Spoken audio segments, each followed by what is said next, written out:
Hi, I'm Peter Carney. I hope your gardens are going well. I'm doing a short movie about some principles of designing your vegetable patch. And this patch here in a new garden space that we've recently established in this new place we've been living in this year in Brisbane. I'd like to talk about three key principles. The first principle is working with a slope, and the second is building soil very quickly on a base that really has no soil at all. And the third principle is growing some food whilst the soil improvement process is underway. And so going back to the first principle is working with a slope. So this slope here is a gentle slope coming from a hill behind us, and we've formed this bed here with a timber border held with pegs here, and the soil that is in here is a mixture of cow manure and horse manure and leaf matter, and it was really simply on a base of clay.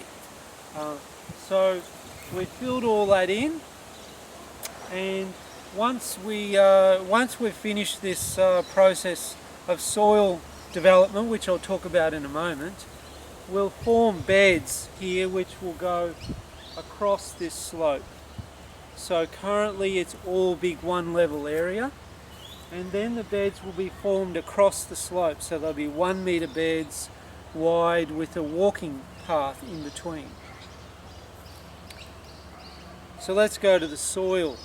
So as I said, the base there was grass. There was grass here which we chipped off, and we got down to clay. The soil was about that deep, which is a bit sad, but we put some dolomite on the clay to help with the breakup of the clay, and then mixed broke up cow manure, horse manure, and rotted leaf matter from around the forest around here, and we managed to get a depth of about that much, so say 15 to 20 centimetres, maybe that much, 15 to 20 centimetres over this space, which is about 7 metres by 10 metres, so 70 square metres. So we filled it in with that mixture, added some lime, added some crushed rock, and added some wood ash. Then planted this crop in here, which is buckwheat. This one is buckwheat here. It's a grain which is good for adding phosphorus to the soil.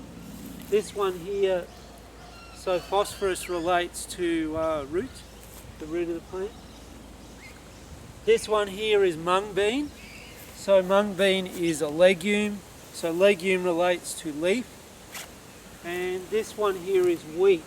It's a grain, and great for adding organic matter to the soil.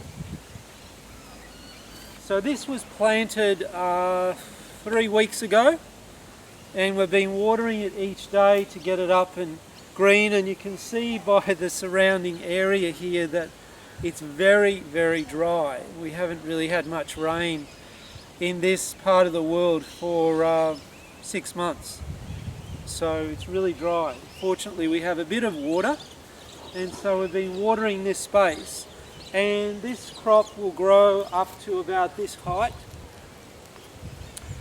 Within about 6 weeks it'll be up to that height.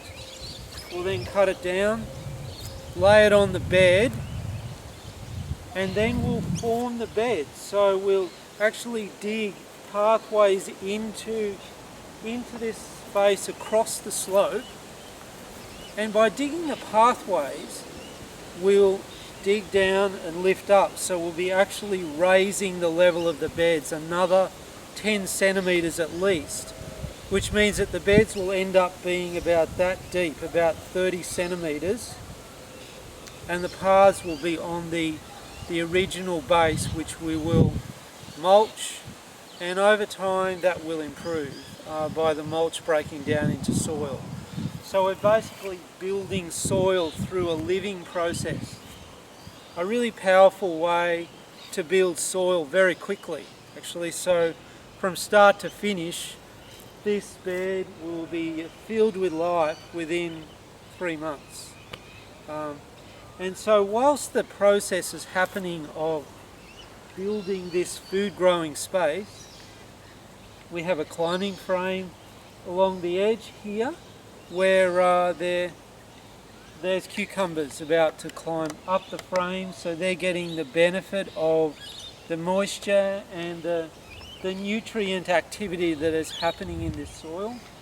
We also have some pumpkins that are planted further up, which are going to grow along the edge of here.